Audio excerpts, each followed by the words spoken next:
The best professional advice I ever received was when I was in my early 20s, and the manager of the soprano Kathleen Battle told me to never wait for the phone to ring, which we've heard before, but it is very, very true. And what does that mean? Well, it means that one has to be very creative with what they want to do in their career. And yes, the phone will ring for you, but still it's very important to generate your own work, which is has a much more complex answer than just saying that. But I also want to mention the other piece of advice that was given to me early on was, Todd, my best advice to you, now this is from a professional musician, said after I played for him, hoping to somehow get work or somehow make connections, networking. He said, my best advice for you is to move out of New York and get yourself a real job. Yeah, I know, it was, but I never forgot that. I didn't listen to him because I'm still living here. Well, I think for me, one of the best ways that I've been able to network myself throughout my career is to play chamber music. I think it's incredibly important for us to not only look at potential solo concerts for ourselves. So, being with young concert artists, that's sort of how we are seen by the public. But I enjoyed playing chamber music from the get-go at school. And I know that it is very, very important to maintain relationships with your colleagues throughout your career and always work on those friendships. It's extremely important. Also, get to know living composers. Whether or not you like their music, you should play it. And once again, you'll meet many other people. And basically, it's all about who you know in our profession, as it is with many professions.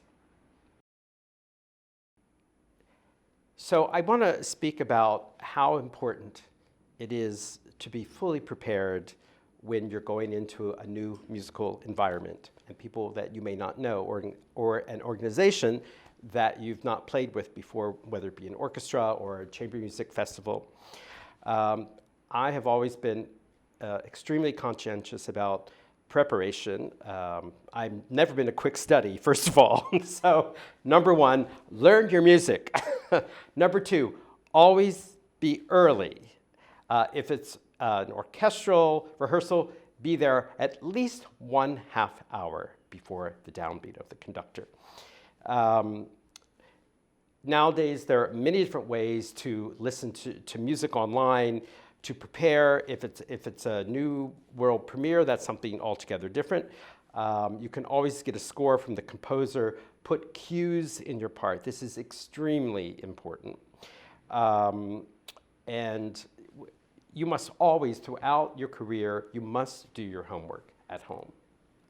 Another very important thing is don't dress as you would dress at home. When you're going to a rehearsal, look nicer. It just shows more respect for your colleagues. The most important thing, as I've said before, is maintaining friendships with your colleagues, the people that you will see all your life in your career in music. It's a small world out there in our field, and this is a lesson to be learned in life as well. And be kind to people. Kindness goes a long way. And I have maintained many friendships. Of course, you can only have so many friends. We all know that. But I mean real friendships. I don't mean friendships on social media. And I still see these people from decades ago. I've had friends for 30 years now in this business. And it is extremely important because those people will help get you work as well.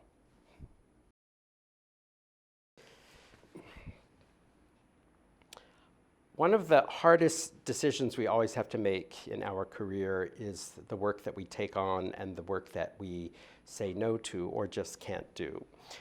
You can only be one place at a time. You can never be two places at one time. And this is a problem we have throughout our lives as musicians, unfortunately. And I just know when I was young that I took on whatever was possible. And I think that's really important to do if you have the time without stretching yourself too much, because you always want to do a good job wherever you go, whatever the circumstance is.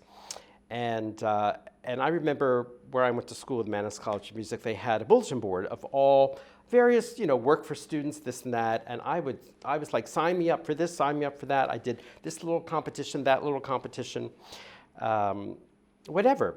And the thing is, that's how you start building your contacts and your networking. And once again, it's all about who you know and who knows you.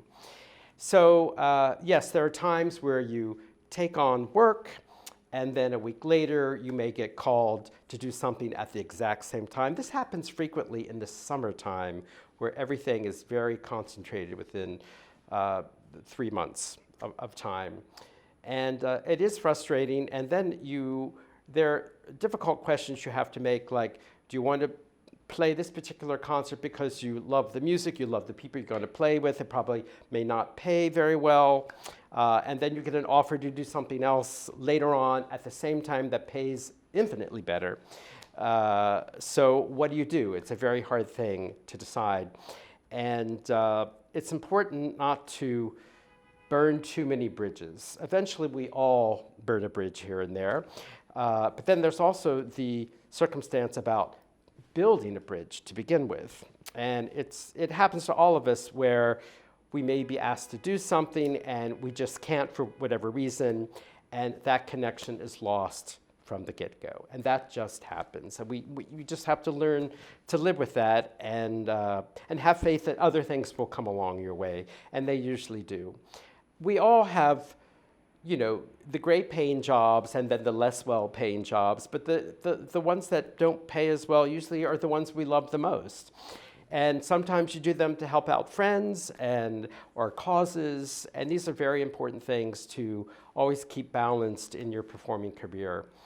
But once again, it's a very complex answer and a very difficult question to answer succinctly, I believe, because it's something that we constantly have issues with throughout our lives.